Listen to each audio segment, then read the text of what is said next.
تركيا مثلا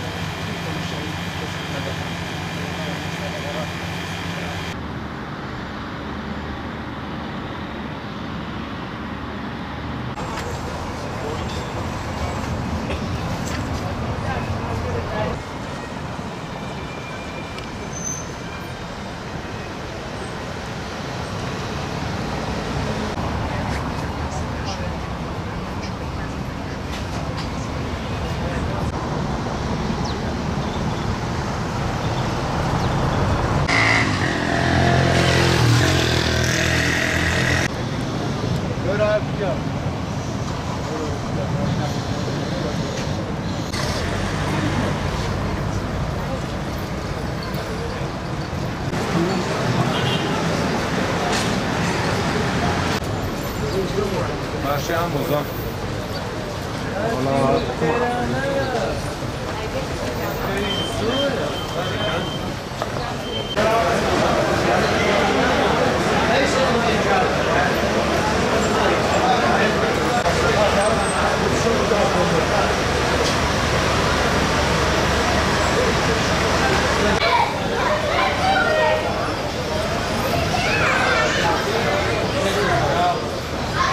بیست و پێنجی مانجی ریفراندۆمە بەڵێ بۆ سەرۆکی خۆی کوردستان ئەم ئامادەینە بە خوێن دەنگ بدەین بۆ کوردستان هەتا کەنجی کورد سەر بەخۆ نەبیەوە 25 سال 26 سالە ئەمە لە وەزعیدانە ئەمە عەز دەکەین وەکو کوردی دنیا ئەمە سەر بەخۆمان دەوێتن ئینشاءالله پشتیوانی سەرۆک بارزاین دەکەین بە دڵ و بە ژیان بە خوێن ئامادەینە بۆ سەرۆکی خۆی کوردستان. وەکەیپین پشتگیری لە ریفراندۆمی پشتگیری لەگەلی کورد دەکەین هەموو پێکەوە ڕۆژی 25 نۆ دەچینە سەر سندوقەکانی دەنگدان دەنگ دەدەین بۆ هەرێمی کوردستان ببتە دەوڵەتش سەر بەخۆ.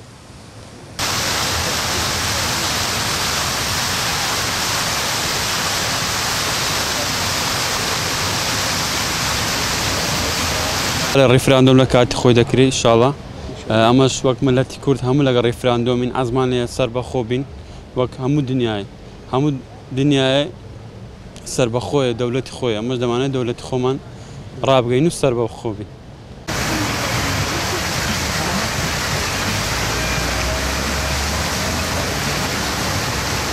من ماوەسارم وا دیارە ریفراندۆم یەکێکە لە مافە نەتەوەیەکانی گەلی کورد کە دوای چەند ساڵ چەوسانەوە و دوای چەند ساڵ لە ئەنفال و چیمیاباران ئێستا گەلی کورد بە مافی ڕەوای خۆی زانێت کە داوای ریفراندۆم بکات ئەویش بە گشتی لە کوردستان و ناوچە داوەڕاندراوەکان بە تایبەتی چووکن بەڕاستی ینی ئێمە لە ئەوەی کە بینیمانە پێشووتریش لە ناوچەکانی ژێردەسەڵاتی حکوومەتی بەعس و ئێستاش لە ژێردەسەڵاتی شیعەدا تووشی چەوسانەوەیەکی زۆر بوون ئەویش لە موچەبڕین و لە کۆمەڵێک ئەساسیاتدا کە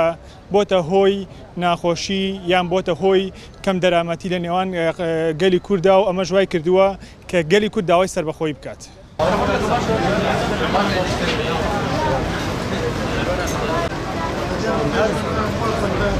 ڕۆژهەلاتم لە ڕۆژهەلاتەوە هاتمە وە 6 مانگە بە پێ دەگەڕم هەموو باشووڕێ کوردستان بە پێ گەڕامە کۆتۆرێ کورد چی هاتیە سەرێ کورد دەنویسم و بە ئالای بەرز ئالایەکم هەیە ئەلحەمدولیلا ئالامان بەرزە و سەرفرازن شەهنازی بە سەرۆکێ هەرێم دەکەن زۆر شەهنازی پێ دەکەن زۆر دڵخۆشم بۆ ئەو ڕفراندۆنە بۆ ئەو کل دەردەی کورد ئەدی خلاصە بە ئینشاءالله یەکێتیە کورد زۆر مهمە هەر چار پارچەی کوردستان دەبیاوا بیت.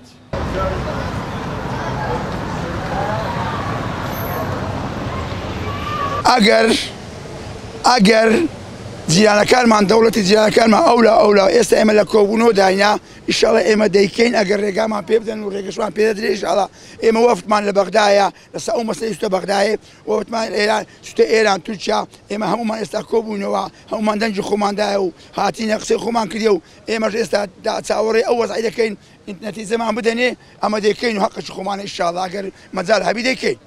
پێشی بزانین ئەگە ئەمە ئیشی شۆڵێ خۆ بکەین و شۆڵێمە چابی ئیشێمە باشبی ئەمە دەبینە دەوڵەت ئینشاڵڵا و ئەمە دەبینە عەسابی خۆ دەکەین و دەبینە حکوومەت ئینشاڵڵا پشتی ڕفراندۆمێ سەوتێ خۆ دێنین و باش دەبی.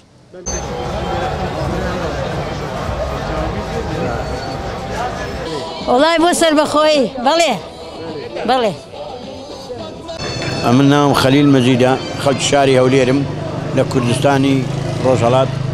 ئێمە بەو ڕۆژە زۆر زۆر خۆشحاڵین جەنابی سەرۆک بارزانی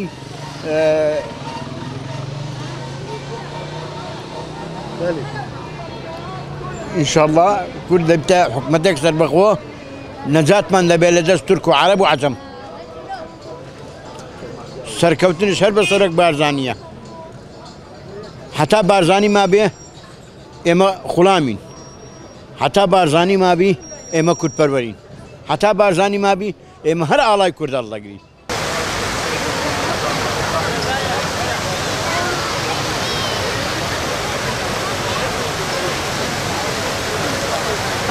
انشاءالله ام ريفراندومي خودي كاين وسربخوف دبين فتوان بخودي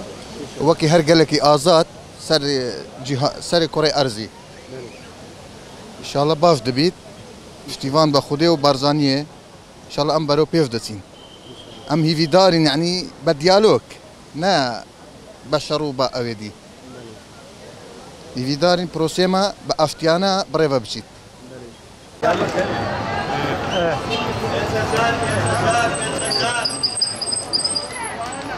و ام ببینن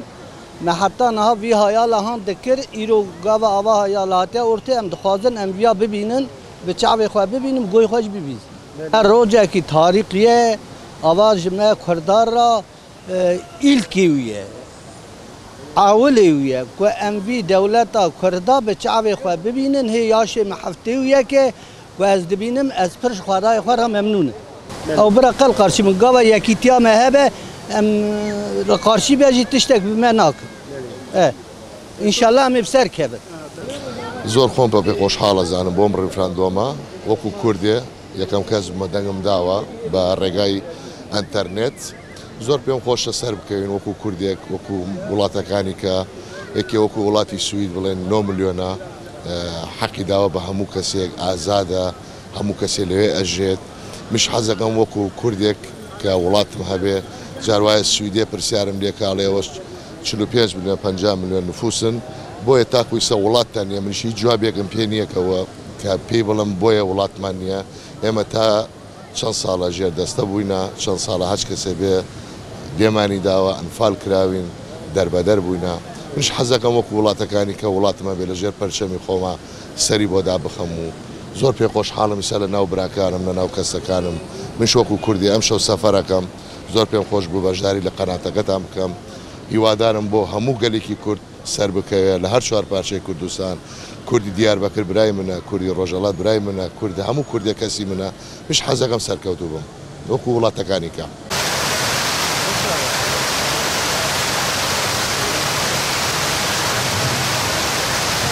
ئەو ڕێفراندۆمە بۆ سەرکەوتنی گەلی کووردا بۆ دەوڵەتی کووردا بۆ هەر چوار پارچەیە بێ فەرق جودایی ئێمە 100 ساڵە غەبات و تێکۆشانەکەین چیمیا باران ئەمفال هەموو ناخۆشەکەمان دیتە هەموو ملەتی کورد لەسەر کار و کاسبی خۆ کوژرایە بەدەستی ئەو ڕژێمانە لەبەرەوەی هیچ تاوانە شینە بووە کوشتیان ئێستا ئێمە ناگەڕێنەوە بەرەوە باش ئللا بەرەو پێش دەڕۆین دەوڵەتی کوردیە و 25 داوا لە هەموو جەماعەتی کوردستانەکەم لە هەر چوار پارچەی کوردستانەکەم لە هەموو دنیا دەکەم پشتگیریمانکەن بە پشتیوانی خوای لەبەرەوەی دەوڵەتی کوردی نێزیک بۆ بوشە گەڕانەوەی نێلۆبک بە هیچ شێوەیەکی داوا لە جەناب سەرۆک بارزانی دەکەین بە هیچ قەنەعەتی بە هیچ دەوڵەتێکی نێ گەڕانەوە بیلۆبک بەگ نییە ئەگەر هەموو ملەتی کورد تێبچی بەگ نییە وزارە ئەگە بەس مێروستان لە کوردستان ببینی دەبی دەوڵەتی کوردی هەبی بەبێ دەوڵەتی کوردی نابی جارەشی ئەو هەموو شعبی دنیا هەمووی چوار پارچەی کوردستان لە ئەو خاکی حەسایتەوە